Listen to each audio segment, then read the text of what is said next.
Amen. Rapidement, nous allons lire un verset dans la Bible. 1 Roi chapitre 18, en commençant par le 32e verset. 1 Roi chapitre 18, à partir du 32e verset, je lis au nom de Jésus. Et il établit avec ses pierres un autel, un nom de l'Éternel. Il fit autour de l'autel un fossé de capacité de 2 mesures de semences. Il arrangea le bois, coupa le taureau pour morceaux et le plaça sur le bois.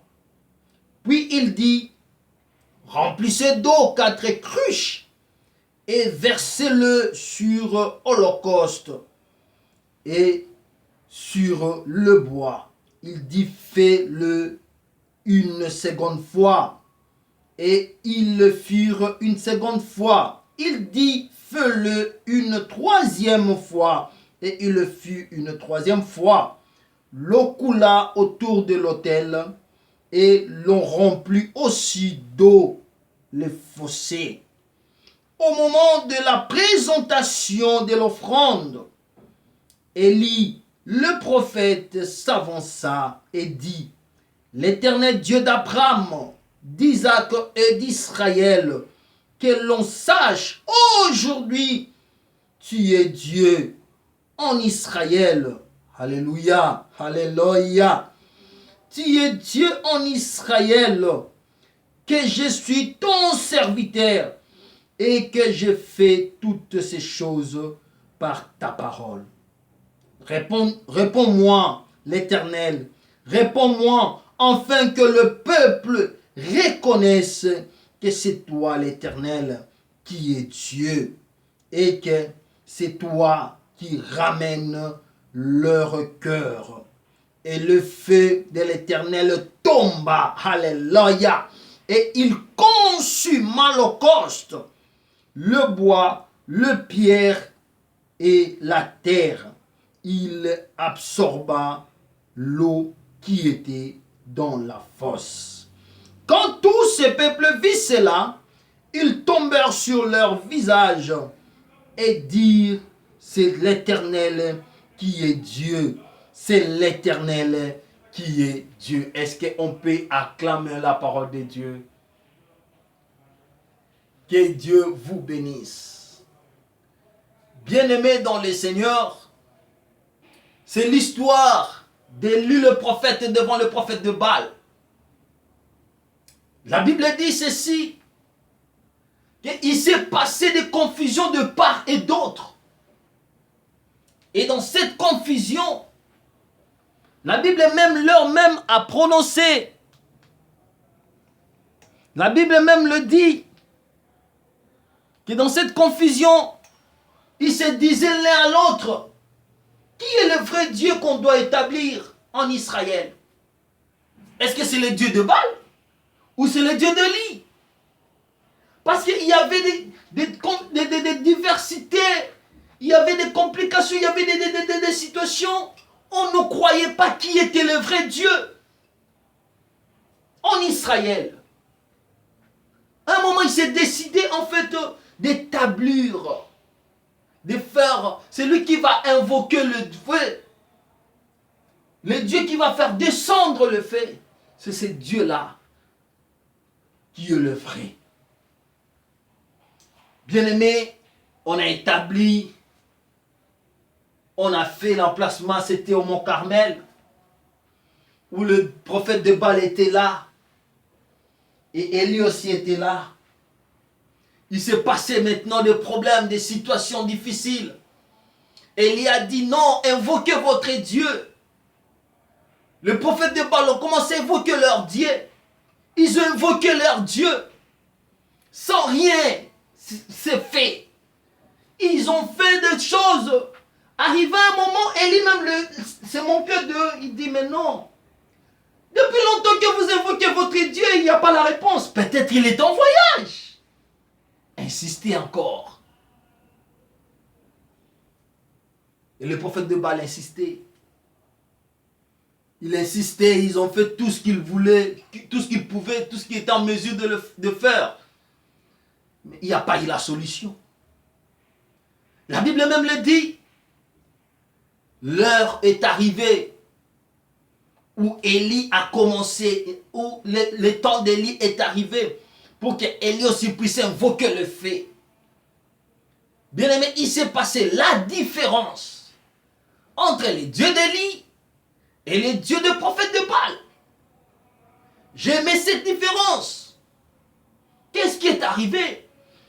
Élie a la première des choses qu'Élie avait établi, c'était de reconstruire l'autel. Bien-aimé, si tu veux réussir dans ta vie, si tu veux réussir dans tes projets, si tu veux réussir dans quelque chose que tu veux faire, le premier secret que je t'annonce ce matin, c'est de reconstruire ta vie. Tu sais pourquoi la reconstruction de ta vie? Parce que ta vie a eu aussi des problèmes.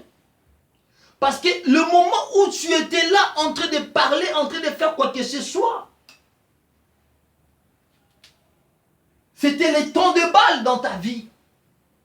Bien aimé, il s'est passé les temps de Baal dans la vie des enfants de Dieu.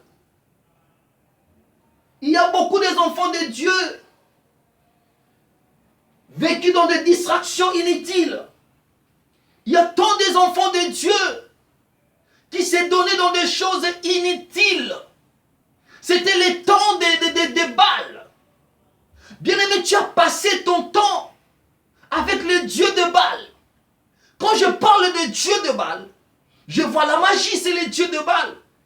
Quand je parle de Dieu de Baal, je vois toutes les distractions que tu as passées dans la vie de débauche, dans la vie de distraction, dans la vie d'alcool. C'est les temps de Baal que tu as passé dans ta vie. Bien-aimé, il y a même le temps de coutume, le temps de Baal, de coutume que tu as passé dans ta vie. Avec des distractions, dans l'obscurité, dans le noir, que toi-même tu ne savais même pas où s'en sortir. Bien-aimé, tu t'es donné à n'importe quoi. Toi qui me suis ce matin, tu as longtemps duré dans la magie. Tu as longtemps duré en train de consulter le féticheur. C'est le temps de Baal que tu es en train de passer. La Bible dit, Élie a commencé à reconstruire d'abord l'autel.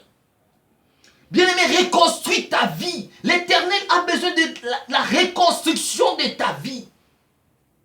Il faut reconstruire tout ce qui était détruit dans ta vie. Pendant la période de prophète de Baal, la Bible dit qu'ils faisaient de n'importe quoi. Ils ont cassé d'abord l'autel. Ils ont pris ils se déchiraient même des habits. Ils faisaient de n'importe quoi.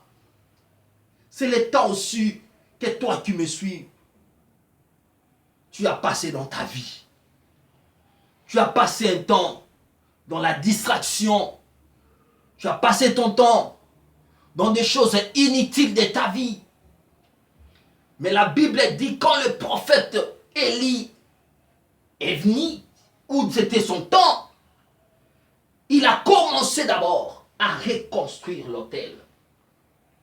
Bien-aimé, tu as passé le temps dans ta vie, mais ce n'était pas le temps de Dieu que tu as passé dans ta vie. Tu as passé le temps, mais maintenant l'Éternel est venu te dire, il est venu t'annoncer un message qui va t'édifier, que c'est le temps de Dieu est arrivé. Bien-aimés, nous sommes arrivés au temps de Dieu. Le temps des prophètes de Baal est déjà passé. Le temps que les gens voyaient, considéraient, pensaient est déjà passé. Maintenant, c'est le temps de Dieu. La Bible dit, le temps de Dieu d'Élie est arrivé. Là où on a mis le temps de Dieu d'Élie, mets ton nom à la place d'Élie. Car c'est Dieu-là qui était avec Élie, aujourd'hui est ton Dieu. Ce qu'il a fait à Élie, il est capable de le faire plus que ce qu'il a fait à Élie. Est-ce que je peux avancer? Est-ce que tu peux me dire Amen pour avancer? La Bible dit qu'Élie a reconstruit l'autel. Bien-aimé, il est temps maintenant, c'est le temps maintenant, c'est le temps de Dieu que nous vivons. C'est le temps où nous devons reconstruire notre vie. Tout ce qui a été détruit dans notre vie, c'est de réparer. Bien-aimé, cette réparation est basée sur le pardon. Cette réparation est siégée sur le pardon, car la Bible dit que le pardon, c'est une puissance qui libère. Bien aimé, si tu veux reconstruire ta vie passée dans la négativité, dans la médiocrité, dans l'obscurité, bien aimé, il faut réparer avec tout le monde.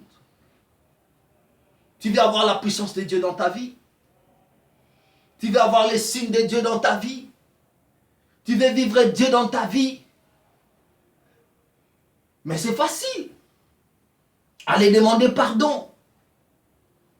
Allez demander pardon à tous ceux-là que vous avez des rancines, vous avez des problèmes. Demandez pardon.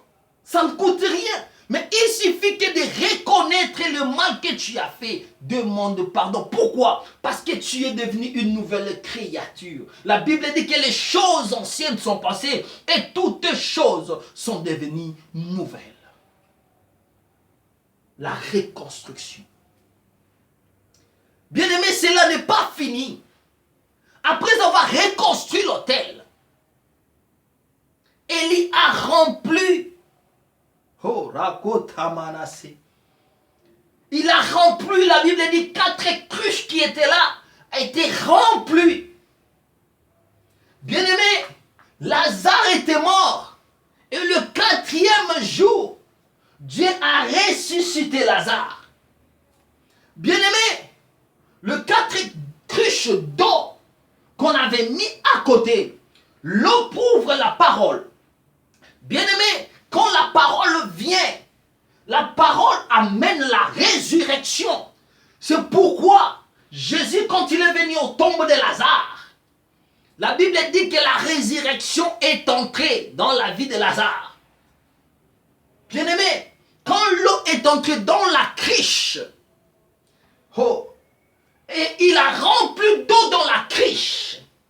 Bien-aimé, j'aimerais que la parole de l'Éternel soit remplie dans ta vie.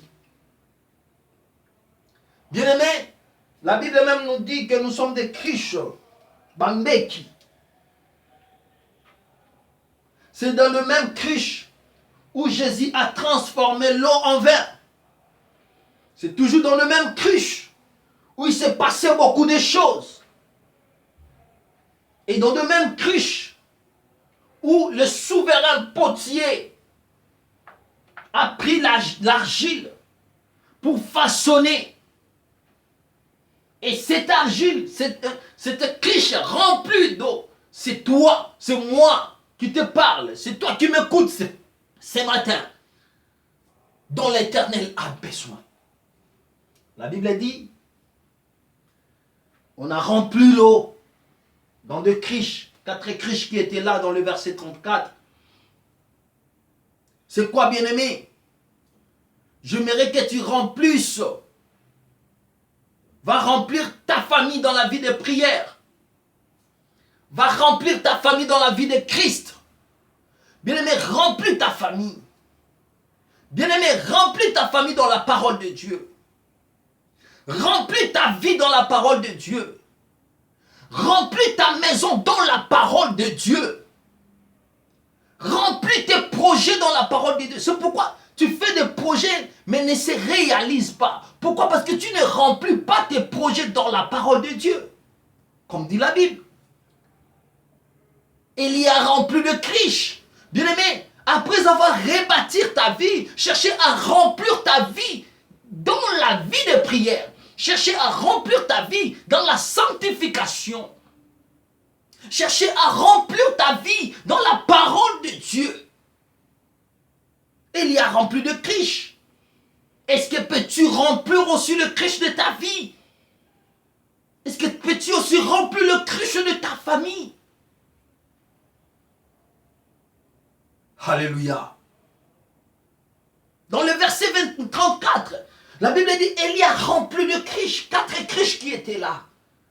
Bien-aimé, remplis ta famille dans la parole de Dieu, dans la vie de prière, dans la vie de sanctification. Remplis ta maison dans la vie de sanctification, dans la vie de prière. Il faut bien diriger ta famille, il faut bien diriger ta maison dans la vie de prière. Est-ce que quelqu'un peut dire Amen à haute voix? Encore plus fort Amen. Est-ce que tu peux acclamer Dieu? Que Dieu te bénisse. Dans le verset 37,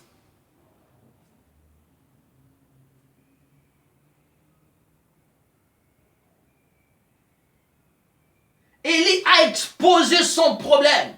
Élie a commencé à expliquer à Dieu dans le verset 37. La Bible dit, Élie a dit, Seigneur, fais de sorte que, j'aimerais qu'on lise ça un peu. Excusez-moi, on va lire ça. Dans le verset 37. La Bible dit, Élie dit ceci.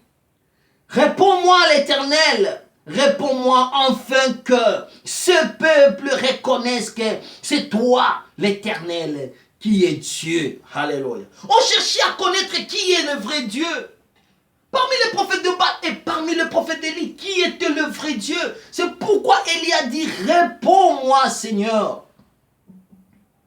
Réponds-moi l'Éternel, afin que tout ce monde croie que tu es un vrai Dieu. Bien-aimé, expose tes problèmes à Dieu. Il y a beaucoup d'enfants de Dieu, quand les problèmes arrivent dans leur vie, ils oublient que c'est Dieu qui est la solution à nos problèmes. Des fois, ils vont chercher la solution ailleurs, chez les amis, chez la famille. La vraie solution de tes problèmes, c'est à l'Éternel.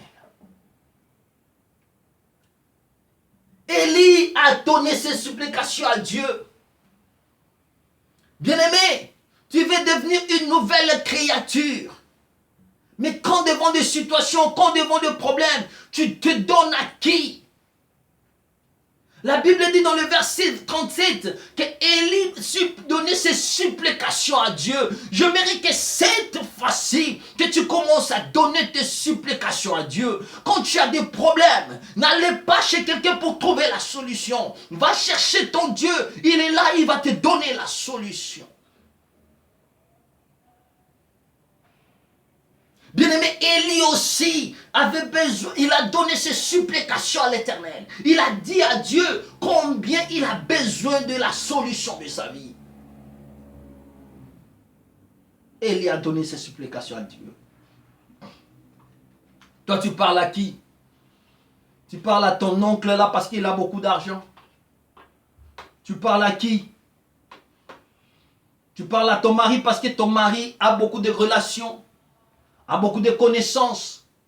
C'est là où tu trouveras la solution. Il y a un homme de Dieu qui a chanté. Il a dit, avec l'argent on peut corrompre, mais le résultat de la corruption appartient à l'Éternel. Avec l'argent tu peux corrompre, c'est bien. Avec l'argent tu peux donner toute une énergie. Avec des connaissances, tu peux avoir un pas dans la vie. Mais pour arriver tout au bout, c'est l'Éternel qui donne la solution. Bien-aimé, moi j'ai vu, pendant le moment de mes études, j'avais un collègue qui était très intelligent. Très même. Même quand il y a la mathématique, moi je peux passer au tableau et peut-être dans des formules, je peux être bloqué quelque part. Mais mon collègue là, quand il passe, c'est pour donner la solution. Donc il était génie en mathématiques et il était très intelligent. Mais le jour de l'examen d'État, J'étais surpris de voir que mon collègue là avait échoué. Il avait perdu. Et moi, j'avais reçu. C'est pour dire que ce n'est pas l'intelligence qui donne la réussite. Tu ne gagneras pas parce que tu es intelligent. Tu ne gagneras pas parce que tu as des relations. Tu ne gagneras pas parce que tu es courageux. Tu peux avoir des relations, tu peux avoir l'argent, tu peux être courageux. Mais mets Christ à la première position. Parce que c'est lui le résultat de ta réussite.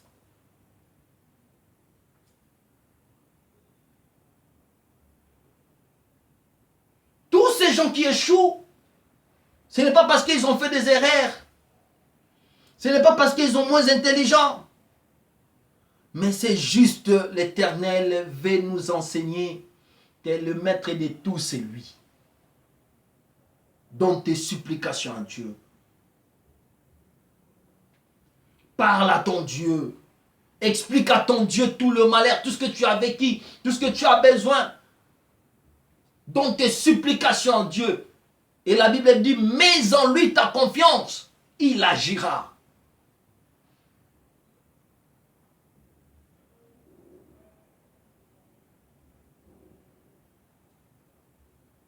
Bien-aimés, vous savez, aujourd'hui, beaucoup de gens sont dans des distractions inutiles. Nous avons lu encore dans le verset 38, 39.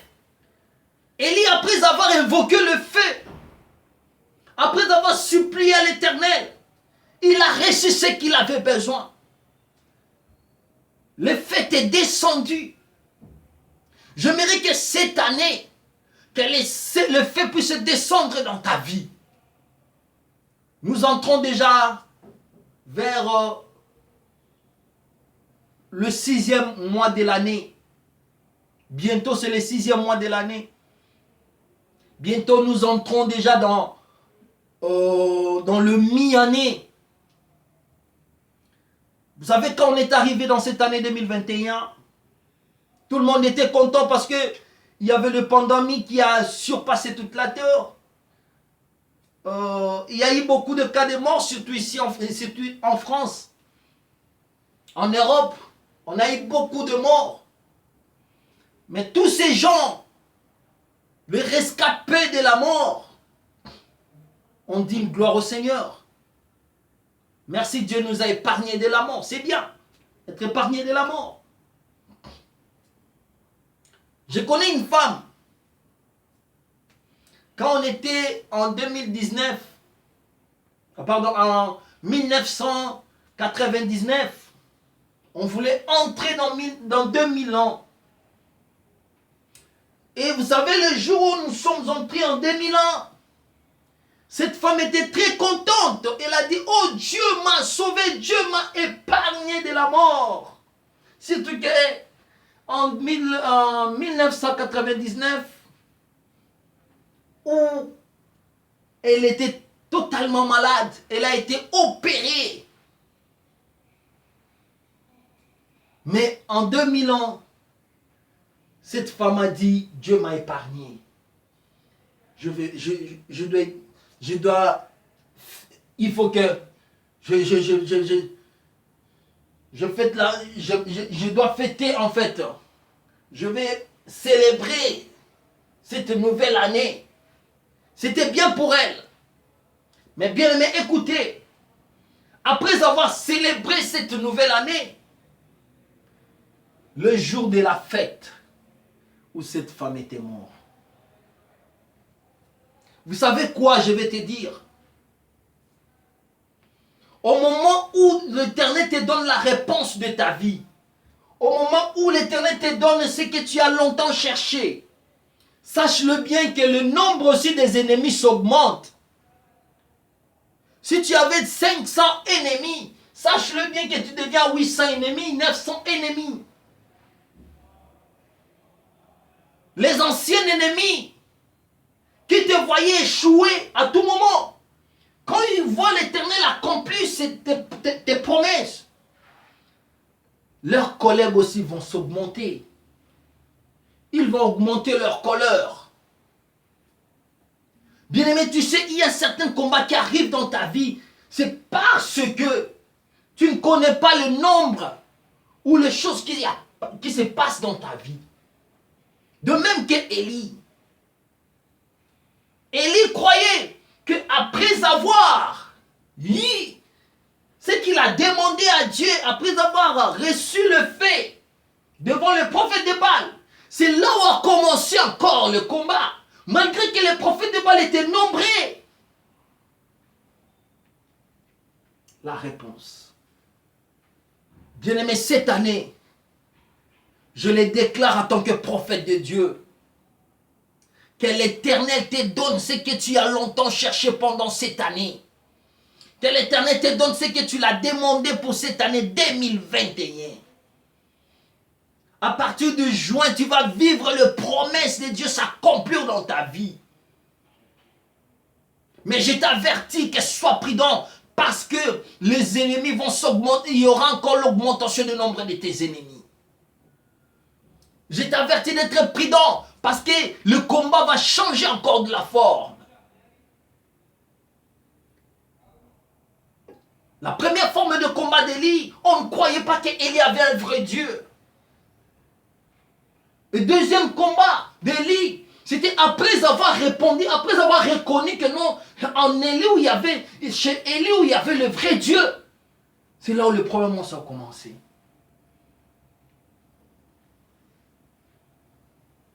Vous savez pourquoi? Parce que Élie portait le chiffre 12. Il a réparé d'abord l'autel. Il a reconstruit l'autel. Il a reconstruit sa vie. Après avoir reconstruit sa vie, il a rempli sa vie dans la parole de Dieu.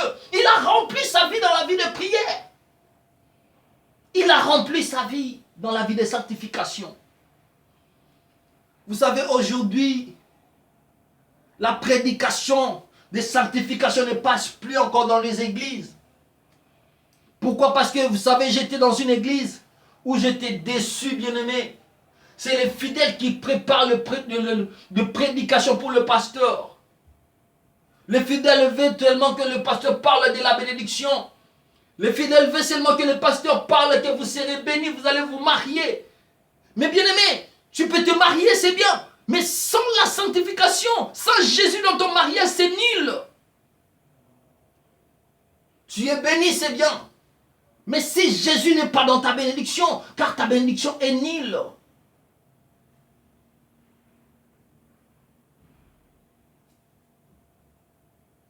Bien-aimé, la Bible dit l'heure est venue. L'heure de Dieu d'Élie est venue. Où nous allons invoquer le Dieu très haut. Où nous aurons le résultat dans tout ce que nous demandons. L'heure est venue où les sorciers de ta famille, où les sorciers de ton quartier vont comprendre et vont témoigner que réellement tu es un Dieu. L'heure est venue où la gloire de Dieu va se manifester en toi. Il est temps pour que la gloire de Dieu se manifeste. La Bible dit, Élie a rétabli. Et Dieu a répondu. Et la gloire de Dieu s'est manifestée.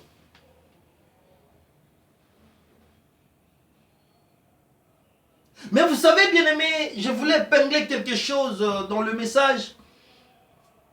Pendant la période de Baal, tu étais dans le loi, dans des condamnations spirituelles, dans des condamnations de coutumes. Tu as mis tes pieds dans certains endroits où tu n'as pas compris. Mais bien-aimé, quand tu cherches à reconstruire ta vie, quand tu cherches à remplir ta vie, bien-aimé, n'oublie pas de chercher la délivrance de ta vie. Il y a une dame qui me demande, papa, j'étais dans une église, on me parle que de la délivrance. Je fais la délivrance, on me dit encore la délivrance.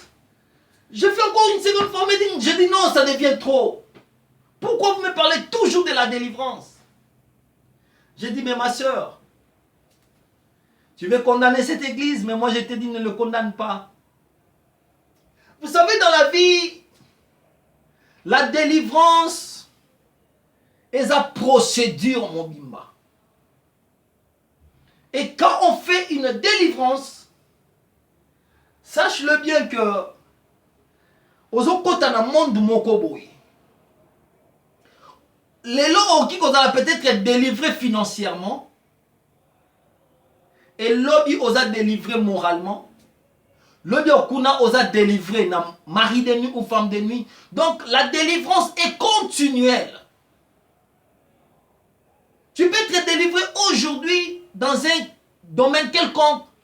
Et demain, tu seras encore délivré dans l'autre domaine quelconque. Est-ce que je parle bien? C'est ça la délivrance. C'est ça la délivrance. La délivrance dont nous avons besoin. C'est en étape. C'est chaque étape de notre vie que nous vivons la délivrance. C'est dans chaque étape de notre vie que l'Éternel est en train de nous délivrer dans le domaine quelconque. La délivrance.